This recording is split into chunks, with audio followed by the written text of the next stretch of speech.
As part of a tribute to Ray Hensley and all he's done for flat track racing, I thought it would be nice to give you a potted history of how he came to be such a big influence. I want to thank Cycle World and Allan Girdler for this great article.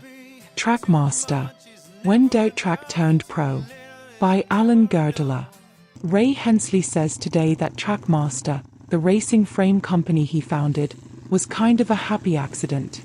He had no formal training, no action plan, no venture capital. Instead, Hensley made history by following the example of the Chicago politician who amassed a large fortune on a small salary. "I seen my opportunities," he told the press, "and I took them." The contrast here is that Hensley's honest efforts came in response, and as a correction, to an era of, well, cheating. In a good cause. In the 1930s, when the American Motorcycle Association drew up the rules for national championships, the world was in the economic pits, and it made sense to ban pure racing machines and require strictly stock production motorcycles.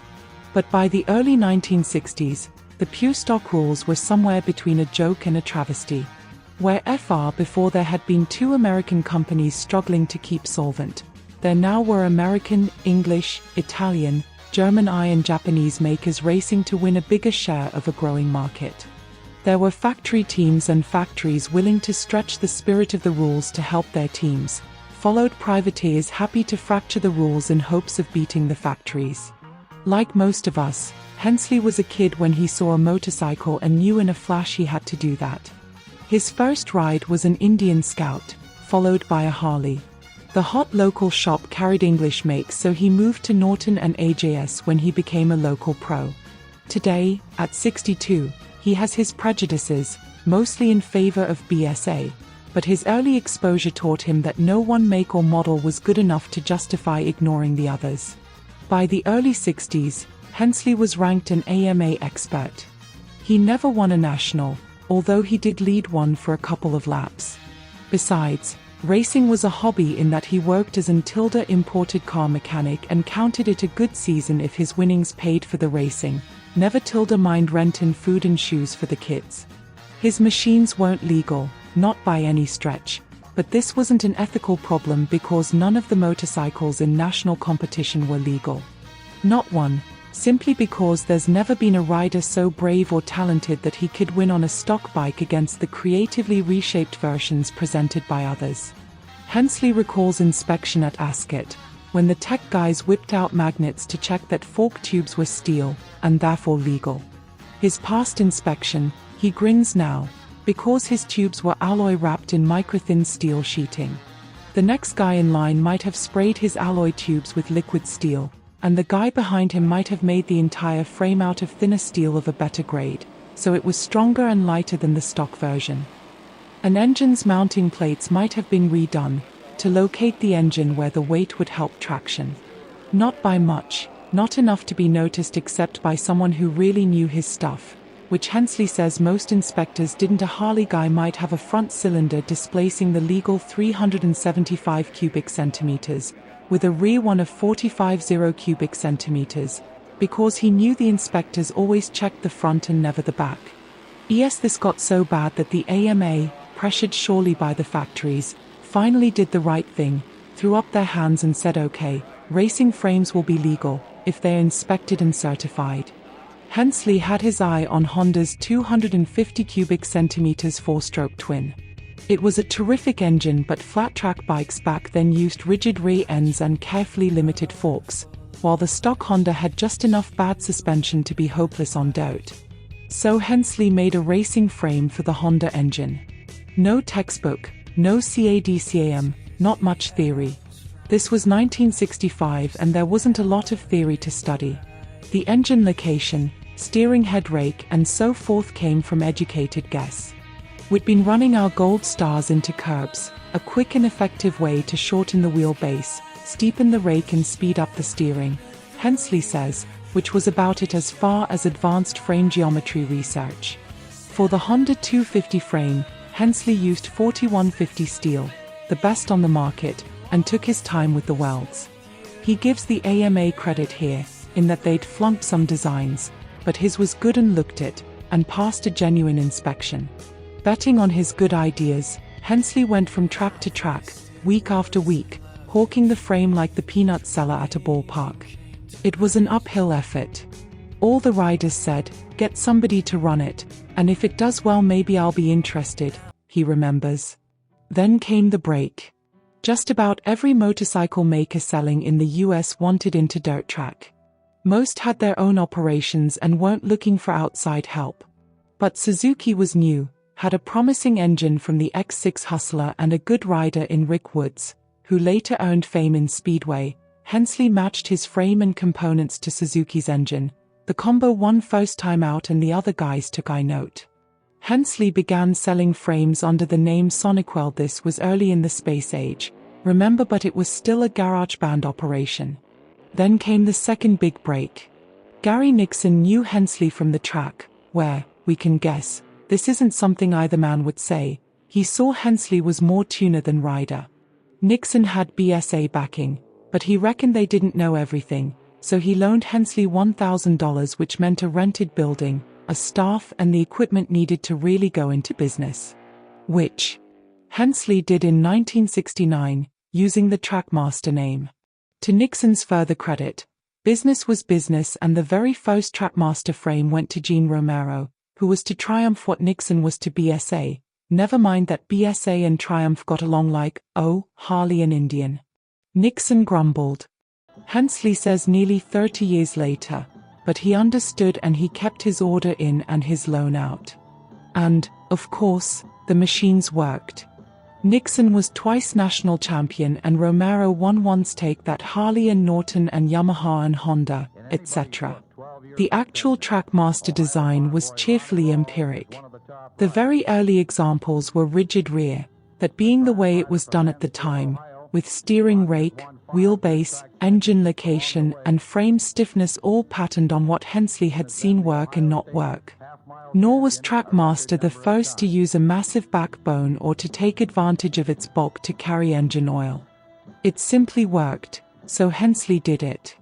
When rear suspension arrived, Trackmaster went with it, an advantage here being that Hensley was aware of the importance of swing-on-pivot location years before the subject went public. Business boomed from factories and privateers. Just about the only major brand not standing in line was Harley-Davidson. Trackmaster did make Harley frames and they worked, but the HD crowd had their own sources of supply and they didn't always like to share as much as the team concept suggests. So riders like Mitt Lawwill and Mark Braceford rode their own frames. And there was politics. Sometimes witness Nixon staying cool when Romero got the frame first. Personalities didn't interfere. And sometimes they did. Hensley recalls one rider who was backed by Triumph and who was supposed to get Trackmaster help. The racer borrowed one of Hensley's own bikes, and when it came back the special tires Hensley had been saving were gone. The racer was vague as to what happened. Hensley made sure that man never rode Trackmaster equipment again. Growing pains also figured into the equation. Hensley had a large and expanding family and he wasn't pleased with what life in the city was becoming. He liked the outdoors, especially the Canadian wilderness, so he moved his family from California to a camp in Ontario, expecting to run his business via remote control. I had delusions of grandeur, he ruefully reflects now.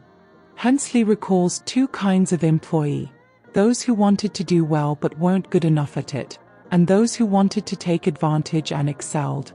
Making an unhappy story short, the disgruntled and devious workers went off and founded a frame company of their own, which didn't do all that well. The loyal guys bought out Trackmaster, but it, too, fell victim. Hensley, meanwhile, signed on with the Canadian Mining Company, which took him away from his own wilderness into the rest of the Great White North, but paid the bills. The problem with Trackmaster had nothing to do with the product. It was just that by the mid-70s, winning on Sunday no longer translated into selling on Monday. BSA and Triumph and Norton had been so badly managed and fallen so far behind the times that they went out of business, taking with them the factory teams and the contracts. 2S Yamaha filled part of the gap, taking over the role of anti-Harley and doing a good job at it. Trackmaster did some work for Yamaha in the early days, but Hensley's pal Shell Hewitt got the factory contract, and then Yamaha, too, dropped out of the Grand National game. Then came motocross. There was a tremendous off-road boom in the late 1960s, early 1970s. Erstwhile MXs could go to the store and buy a racing machine off the floor, ready to race or be improved. No secret passwords needed, just like dirt track had been back in the 1930s. This was great for racing and the average racer, but it didn't do much for firms like Trackmaster or Redline or Champion, rivals for the now shrinking pie. The market for frames darn near disappeared. Hensley made one more try. He was offered financial backing, so he came back to the US and went into business as Star Racer, offering frames for any engine certified for competition. Some orders came in, but the demand was low, and Hensley says the business side was poorly run, so that operation also shut down. But the story has a happy ending. Motorcycle racing is the most cyclical of sports. The Grand National Championship became smaller and more professional, requiring extra technology and money, but about the time old race bikes became rare and fragile that they became valuable. We invented vintage racing. Hensley found himself plagued, well, better make that pursued, by guys who'd found old Trackmasters in the back of their shops, or got them from their dads or something. These new guys were matched by old guys who'd kept the machines and suddenly discovered there was something to be done with them again. The vintage guys needed parts and advice. Hensley wasn't shy with either. Plus, he looked around and couldn't find anybody using the name Trackmaster, so he filed a doing business as statement. Nobody objected, and he got his brand name back.